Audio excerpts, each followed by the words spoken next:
Before the city of Rome awoke, before the sound of soldiers' boots echoed through the marble halls, an emperor sat alone with his thoughts.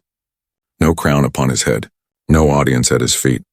Just Marcus Aurelius, a man staring into the fragile flame of a candle, reminding himself of what truly mattered. He wrote, "At dawn, when you have trouble getting out of bed, tell yourself, I have to go to work as a human being." A sentence simple, yet profound, because that's where it begins, not with gold nor glory, but with waking up on purpose. Every morning we face the same battle Marcus faced 2,000 years ago, the battle between our highest self and our comfort, between reason and impulse, between the life we could live and the life we settle for. The Stoics called it prosoj, the art of paying attention.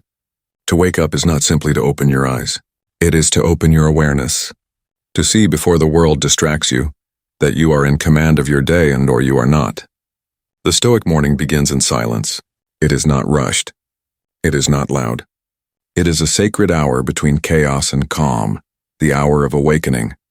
Marcus would use this time not to check messages or news from the front lines, but to check his own mind. He would ask, "What do I control today?" And he would answer truthfully, "My thoughts, my actions, my judgments." Nothing else. That was his armor. That was his control. And so the first act of the morning was not outward, it was inward. The Stoics believed the morning was the foundation of the entire day. A weak start leads to a scattered mind. A strong start builds an empire within. And so the first lesson is order. Clean your surroundings. Clean your thoughts. When your space is chaos, your mind becomes chaos. Marcus Aurelius did not surround himself with luxury. He surrounded himself with simplicity. Because simplicity brings clarity, and clarity gives birth to peace. The second lesson is purpose. Marcus believed every morning was a divine assignment. Not just another day, but your day to act with virtue. He wrote, "Do every act of your life as though it were your last." So before you scroll, before you rush, ask, what am I rising for? Not for comfort, not for approval, but for duty. The Japanese call this ikigai, the reason for being. It is the meeting point of your passion, your talent, and the world's need. Marcus found his purpose in service. You find yours in contribution, in doing what only you can do with excellence and heart. When your mornings have purpose, fatigue becomes fuel, and discipline becomes devotion. And the third lesson is presence. The Stoics understood that we suffer not from the world, but from our thoughts about the world. If you start your day chasing yesterday's worries or tomorrow's fears, you've already surrendered today. Presence is power. It is the art of being where your feet are, of breathing in the moment before it slips away. When you sit with your morning coffee, just sit. When you walk, just walk. When you read, just read. And when you think as Marcus did, calmly, deliberately, in harmony with nature and reason. You see, mornings are not just habits. They are the rehearsal for life itself, the discipline you show when you rise, the clarity you find in silence, the gratitude you feel for the dawn. These are the seeds of inner peace. Marcus Aurelius did not seek control over others. He sought control over himself. And that is where true power lies, not in ruling empires, but in ruling one's mind. So tomorrow, when the alarm sounds, remember this. The world does not owe you calm. You must create it. Rise not as a slave to comfort, but as a student of discipline. Rise not to chase the world, but to meet it with grace. Because as Marcus wrote, the happiness of your life depends upon the quality of your thoughts. And every morning, you get to choose what kind of thoughts and what kind of life will define you. Before a man commands the world, he must first command his body. Marcus Aurelius understood this. To him, discipline was not punishment. It was freedom. Each morning, as the chill of Rome crept through his chambers, he would rise, not because comfort called him, but because duty did. At dawn, when you have trouble getting out of bed, remind yourself, you were born to work with others. Do you not see the plants, the birds, the ants, the bees all working together to bring order to the world? Every creature fulfills its purpose by rising. So must we. The first battle of the day is the simplest, to rise when it is time to rise. Your body whispers, stay. Your mind replies, go. That dialogue, that quiet resistance, is the arena of the Stoic. Lesson 4. Wake up consistently. The power of routine. To wake at the same hour each day is not trivial. It is a declaration of control. It is proof that your will still commands your flesh. The Stoics believe that self-mastery begins with rhythm, a life of deliberate motion, not chaos. Consistency, then, is not about perfection. It is about alignment between what you say you will do and what you actually do. At first, the body resists this new order. It clings to the comfort of the blanket, to warmth, to ease, to the illusion of safety. The obstacle to action advances action. What stands in the way becomes the way. The struggle itself becomes the teacher. Each morning you win that tiny war against inertia. You strengthen not muscle, but character. To wake up on time is not a small thing. It is a whisper to the universe. I will not drift through my life asleep. Lesson 5. Small acts of discipline, the builders of greatness.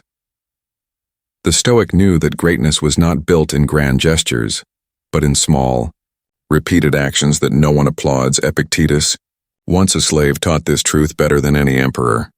He said, "No man is free who is not master of himself." So he trained, not in wealth, not in power, but in daily discipline. For Marcus, that meant order, making his bed, tending to his space, recording his thoughts. For us, it may mean journaling, stretching, sitting in silence, or simply beginning the day with intention, not reaction. These are not chores. They are sacred rituals of self-respect. Each small act says, my time matters. My mind matters. My soul deserves clarity. You are not owed tomorrow.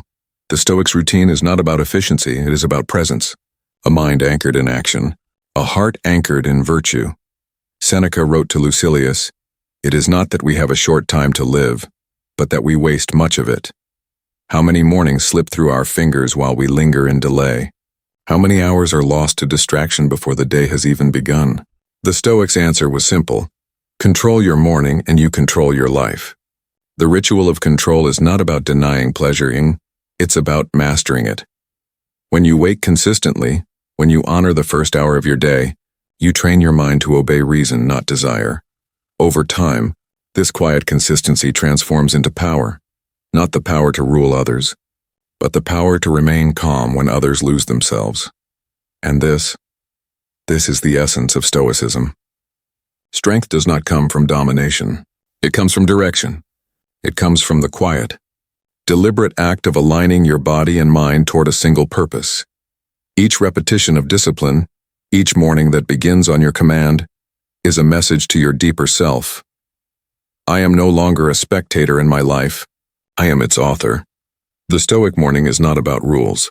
It is about rhythm, a rhythm that connects the mind, the body, and the divine order of nature.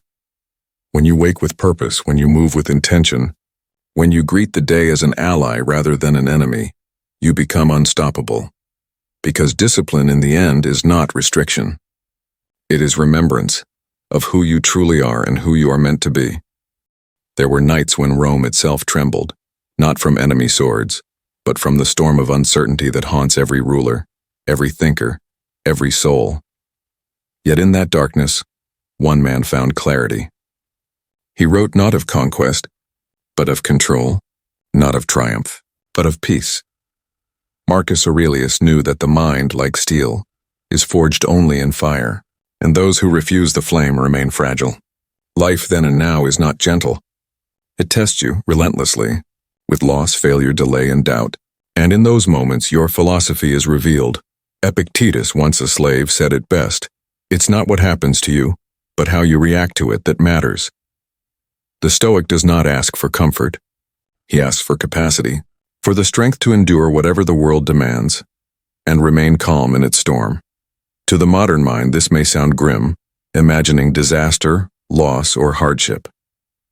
But to the Stoic, it is liberation. Marcus wrote, "When you kiss your child, whisper to yourself, they may not be here tomorrow." That is not cruelty. It is truth. He was not being morbid. He was being awake. When you picture the things you value slipping from your grasp, your home, your job, your comfort, you do not invite fear. You invite appreciation. For only when we acknowledge that everything is temporary do we begin to truly value what we have. By imagining loss, you free yourself from it. You strip the world of illusion. And what remains him is gratitude. Seneca wrote, "He who fears death will never do anything worthy of a living man." To fear change, pain, or endings is to deny the very rhythm of nature itself. So the Stoic trains the mind each morning. He visualizes the obstacles ahead, the delays, the arguments, the disappointments, and he prepares his heart. When they arrive, he does not flinch. He nods as if to an old friend and says, "I expected you." Lesson 7. Memento Mori. Remembering the value of every day. In the philosophy of Rome, death was not an ending. It was a compass. A reminder to use time well, to live now, to speak truth while we can. You could leave life right now. Let that determine what you do, say, and think. Those words were not poetry, they were urgency. Each sunrise is not just another day, it is a borrowed gift. How you use it defines who you are. To remember death is to remember life, to strip away distraction and return to essence. For when you live with mortality in mind, your decisions sharpen, your words soften, and your gratitude deepens. Epictetus told his students, "Don't explain your philosophy, embody it." And nothing embodies Stoicism more than awareness of time's fragility. When you rise in the morning, you stand at the edge of eternity. One more chance to live with honor, to act with purpose, to be who you claim to be. The Stoic morning is not about perfection. It is about preparation. Every trial you imagine strengthens your resilience before the first blow lands. This is how the Stoic wins, not by avoiding suffering, but by being unshaken by it. The mind trained in calm remains still in the storm. The mind trained in gratitude sees fortune even in loss. The mind trained in perspective sees that life is not against us. It is for us, shaping us, tempering us. Understand this, you cannot control the winds of the world, but you can adjust your sails. You cannot stop pain from arriving, but you can choose whether it breaks you or builds you. The Stoic does not seek a life without storms. He seeks the strength to walk through them, head high, heart steady, mind serene. Because to live without struggle is not to live, and it is merely to exist. Your mind will be tested, today, tomorrow, and always. But remember, fire does not destroy steel. It tempers it. And every hardship you endure is one more hammer strike forging you into something stronger. So when the world shakes you, be still. When chaos calls, breathe. When fear whispers, smile, because you have already trained for this. You are forged in fire, and now nothing can burn you, for all his power. Marcus Aurelius did not live apart from the world. He walked among his people, not as a god among mortals, but as one human among many, seeking to do good while time still allowed. He knew that philosophy means nothing if it does not make us better to those around us, because Stoicism, though born in solitude, is meant to be lived in society. The Stoic path is not the path of isolation. It is the path of integration, of bringing wisdom into the chaos of human life. Men exist for the sake of one another. Teach them or bear with them. The greatest test of a calm mind is not solitude, but interaction. Can you keep your peace when faced with arrogance, anger, and misunderstanding? Can you see beyond the faults of others and still act with patience and virtue? That is the measure of your philosophy. Lesson 8. Accountability and Fellowship. The strength of shared virtue. The Stoics never believed in perfect isolation. Even the emperor needed counsel, correction, and friendship. Associate with those who will make a better man of you. Because our environment shapes us, and our companions refine or ruin our character. Marcus sought the company of wise men, Rusticus, who taught him humility, Antoninus Pius, who taught him gentleness. So too must we seek companions of reason, those who challenge our weakness and remind us of who we wish to be. An accountability partner, as we call it now, is not someone who judges you, but someone who holds a mirror to your soul. They remind you of your discipline when it fades. They pull you back when your pride blinds you, and when you falter, they do not mock. They remind, because growth, like philosophy, is not a solo endeavor. Even Marcus and the philosopher king was not immune to the temptations of ego. He fought them daily, guided by the reflection of those he trusted. The Stoic finds strength in the company of the virtuous. Lesson 9, Acts of Service, Virtue in Motion. Philosophy is not a collection of thoughts. It is a collection of actions. Waste no more time arguing what a good man should be. Be one. A Stoic does not hide in wisdom. He expresses it through kindness, patience, and service. To serve others is not weakness, and it is strength refined by love. It is reason made human. Epictetus said, "No man is an island. We are all limbs of one body. To harm another is to harm yourself.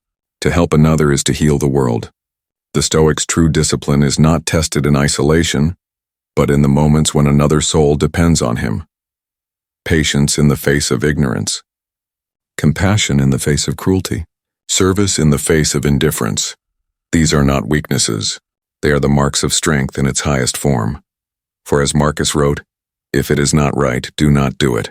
If it is not true, do not say it. Virtue is action, and the morning of every day is an invitation to act rightly, to speak truthfully, and to live beautifully."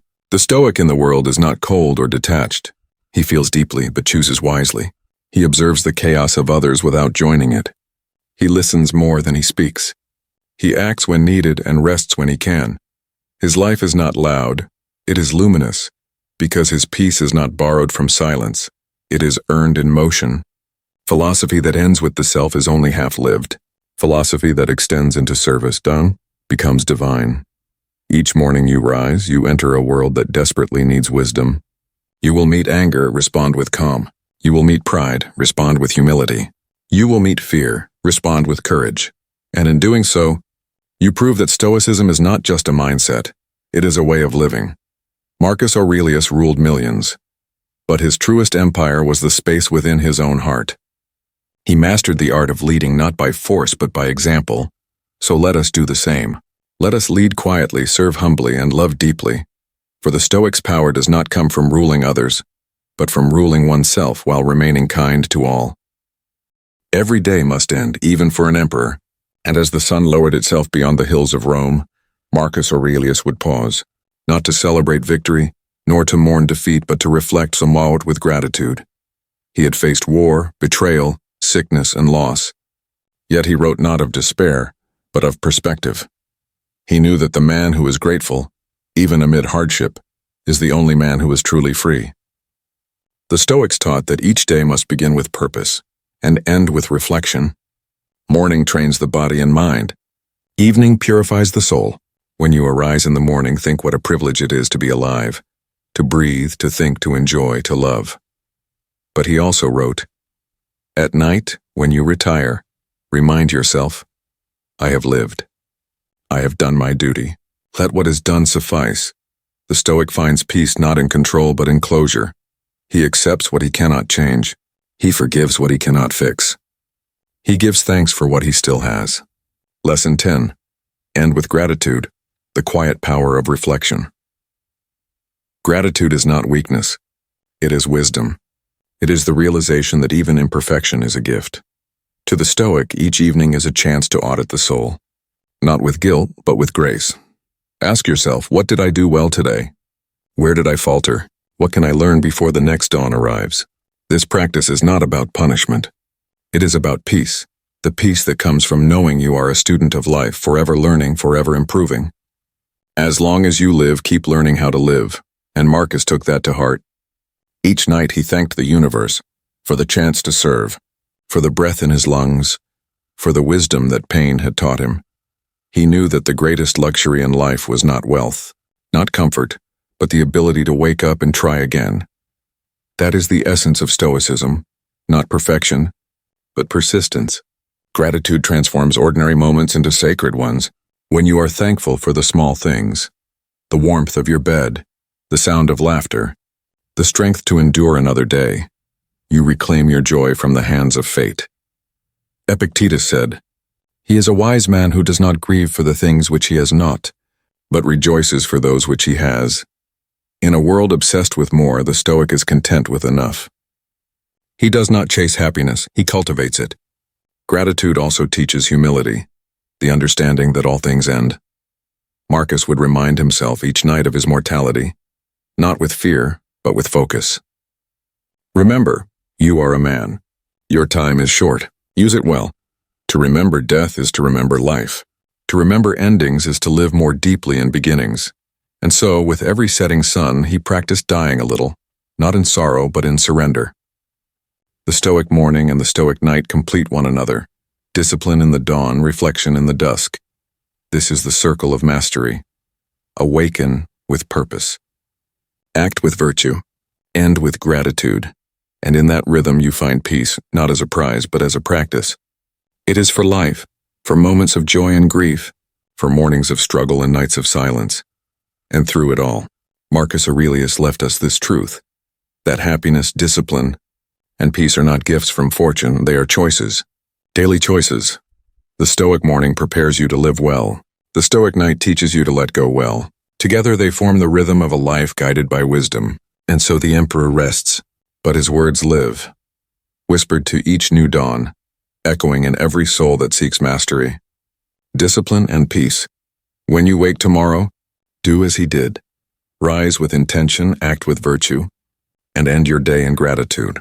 For in doing so, you will have walked the Stoic path, the path of discipline, of control, of grace.